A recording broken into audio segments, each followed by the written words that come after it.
بسم الله الحمد لله والصلاة والسلام على من لا نبي بعده وعلى آله وصحبه أجمعين وبعد كان هو برنامج كيني وحويدين marka caawa waxaanu halkan ku haynaa 3 su-aalood oo dee aan filayo dad different in soo kala weydiiyeen marka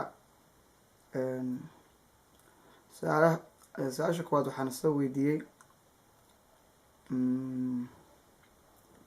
gabar magaceeda ku sheegtay kifaax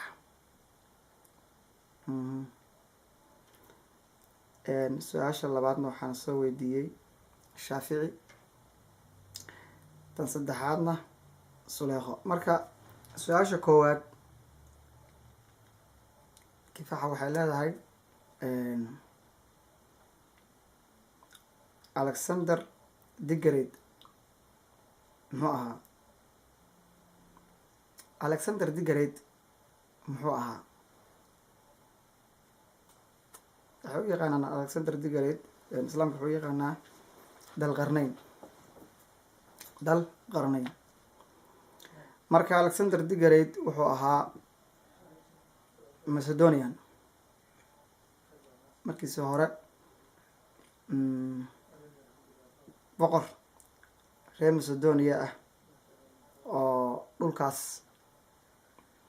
aabiis philip baa la oran jiray marka aabiis baa la dilay dan wuu ka cararay wuxuu tegay greega halkaasuu ku koray waxaa jiray marka 4 nin oo ilaahay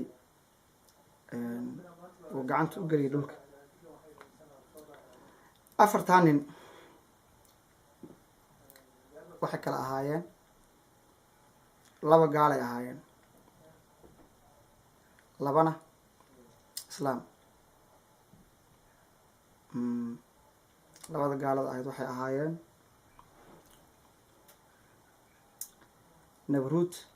nabrut iyo faro ama fircoon 2da muslimka ahaydna waxay kala ahaayeen solomon ama suleyman nebi suleyman iyo alexander digareed dal qarnayn marka alexander digareed adduunka ilaahay baa gacanta u geliyey intii ilaahay qur-aankiisa nooga sheegay dal qarnayn ayaa inooga filan kaas ilaahay wuxuu leeyahay wayasaluunaka can dil qarnayn waxay wax kaa weydiinayaan dil qarnayn annaga idinku akrinayna dheh inaa makanahu fil ardi dhulka annaga gacanta u gelinay oo fa atbaca sababan ilaahay buu wax kasta wuxuu u siiyey wuxuu ku helo oo ku raacraaco wadooyinka iyo jidadka marka adduunka oo dhan buu saydareeyey intii qur-aanka uu ka sheegay dal qarnayn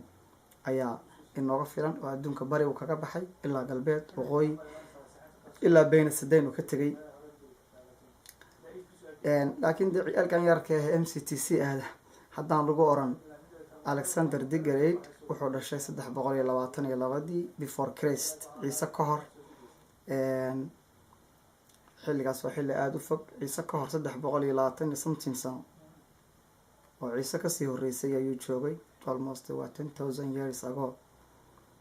marka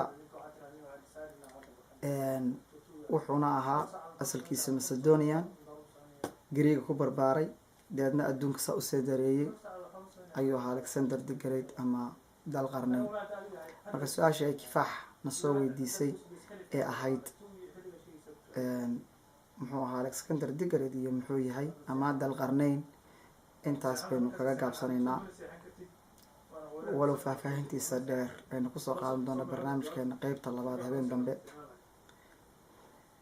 su-aasha labaad waxaan soo weydiiyey shaafici wuxuu oranayaa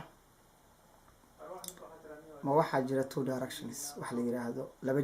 laba jiheeye ama 2 jiho macnaha wuxuu ka wadaa adduunka wuxuu yaqaanaa west iyo east yacni galbeed iyo bari marka ma waxaa jira 2 bari iyo 2 galbeed macnaha 2 bari iyo 2 galbeed baa jira qof kale wax ka garanaya qofkan waxna soo weydiiyey maxaa yeelay 2 west iyo 2 east hadda ayaa scientistiyaashu ogaadeen inay helaan laakiin qur-aanku 1500 sano ka hor ayuu inoo sheegay oo ilaahay wuxuu ku leeyahay fi suurat araxmaan rabbulmashriqayni wa rabbulmaqribayn rabbulmashriqayni allihii qorax ka soo baxyaalo labo ka dhigay wa rabbulmaqribayn iyo allihii laba qorax u dhac laba galbeed rabbulmashriqayni wa rabbulmaqribayn waa laba markaad waxaad taqaanayn hal west iyo hal east hadda la ogaaday qoraxdu inay kasoo marna markay dhacaysana laba meel ay u dhacdo markay soo baxaysana laba meel ay kasoo baxdo saddex ma jirto halna maaha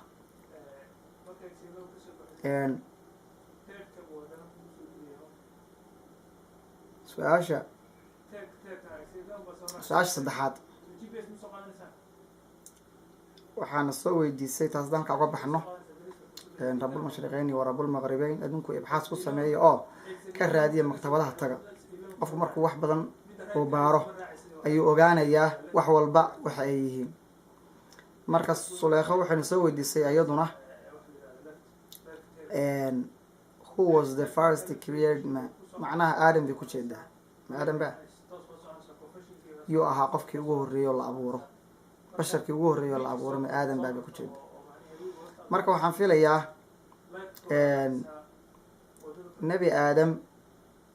aadam dad baa ka horreeyay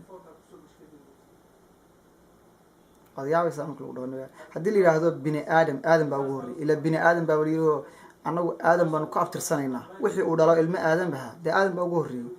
laakiin bashar kale oo ama dad oo kale ha ahaadaan ama wax nooceenan ka duwan ha ahaadaan laakiin dad baa aadam ka horreeya dhahan bacdal culamaa maxaa yeelay markuu ilaahay aadam abuurayo yidhi innii khaaliqun bashar baan abuuraya fa idaa sawaytu wanafaqtu fiihi min ruuxi faqacuu lahu saajidan malaa'igtii baa la amraya markaan anigu aan abuuro basharkaas deedna aan maxaa la dhahaa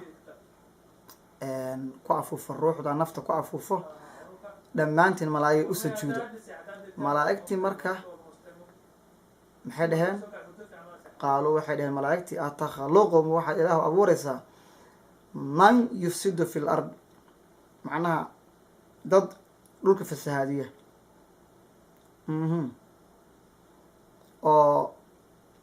oo yufsuka fiiha dimaa dhulka dhiig ku daadiya marka culimadu waxay leeyihiin yaa u sheegay malaa'igtan in ay bini aadamkani dhiig daadin doonaan maba la abuurin weli man yufsidu fi lard yufsuka fiiha dimaa dad dhulka fasahaadiya ma ilaahu abuureysaa oo dhiig ku daadiya aadam weli looma abuurin wuxuu dhala iska daa isagii baan la abuurin ilahay nuux markaa wuxuu oranayaa qaala inii aclamu maa laa taclamuun waxaan ogahay wixiinan ogeyn malaa'igti marka waxaa dhaheen bacdal culamaa marka dabcan malaa'igtu waxay ogaayeen dad hore oo dembigaas galay macnaha oo dhiig daadiyey oo dhulka lagu abuuray oo la halaagay ayay ogaayeen qeybka malaa'igtu ma oga malaa'igtu waa programmed hadda adiga bini aadamka waxaa tahay waxaa lagu siiyey maskax keligaabaa socda keligaabaa wax samayn kara maskaxdaada waxaad ka hesho adaa wax dili kara adaa wax dhici kara adaa yaa free baa laga dhigay lakin aakhira lagaa jizaynaya lagaa jaraya marka laakiin malaa'igtu laa yacsuuna allaha wa yafcaluuna maa yu'maruun malaa'igtu ilahay ma caasiyaan oo wixii markaas la amro un bay ku socdaan keliya waxaa la yihahdaa bini aadamkaa ka maskax badan malaa'igta nebi aadam wuu ka caqli badnaa ka maskax badnaa malaa'igta IQ-giis uu ka sarreeyay hoos markuu ilaahay itixaamayo deedna uu ku leeyahay dee waa barnaamij kale aynu galno Suleekho su-aasheedii baanu ku dheeraanay deedna uu ilaahay ku leeyahay dee malaa'igtii iiga warrama asmaada yacni magacyada sheeyadan ay dhahaan anagu ma garanayno ilaahay baa garanaya deedna aadam uu ku yidhi ambihum biasmaai haa-ulaa aadamow uga sheekee magacyada kuwan laabtaan deedna wax walba magacoodii uu uga sheekeeyey waxaa la dhahaa ankay mucjisada waxaa kamid ahayd bini aadamka nebi aadam markii la abuuray hurduu galay kadib waa dambe kadib baa xaawa la abuuray deedna xaawo fartiisa marka laga abuuray iyadoo fadhida qof dumar ah wuu yaabay, wuu salaamay, maxaad ahayd? waxay tiri waxaan ahay yacni sawjadaada. markaasaa la weydiiyey malaa'igtu waxa la weydiiye o layidhi magaceeda ma garanaysaa bal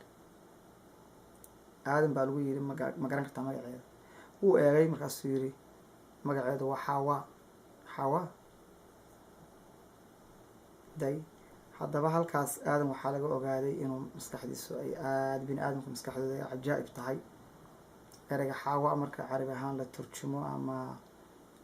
culimmadu waxay yidhaahdaan waa wax kasoo dhambalmay, kasoo jarmay, kasoo go-ay, isagaa laga abuuray baa la yihahdaa. marka hadda scientistiyaasha jooga adduunka challenger dayax gacmadii adduunka intay qaateen cosmoska rushkiya iyo waxay dhahaan xidigo la baaray iyo lafa waxaa la helay trillion years inay jiraan. nabi aadan waaba la yaqaanaa, trillion iyo billion years lagama joogo, dhowr milyan oo sano ma dham. waad la yaabaysan haddaan dhahno nabi aadan muusan lagama joogo billion years haddaan dhahno waad la yaabaysaan. laakiin dee ogaada wax walba adduunka ah ibxaas baa lagu sameeyey, waa la baaray. shiinaha aragteen baa la tiro koobay. marka qisa yar halkaan idinkugu daro idinkoo raalliga ah.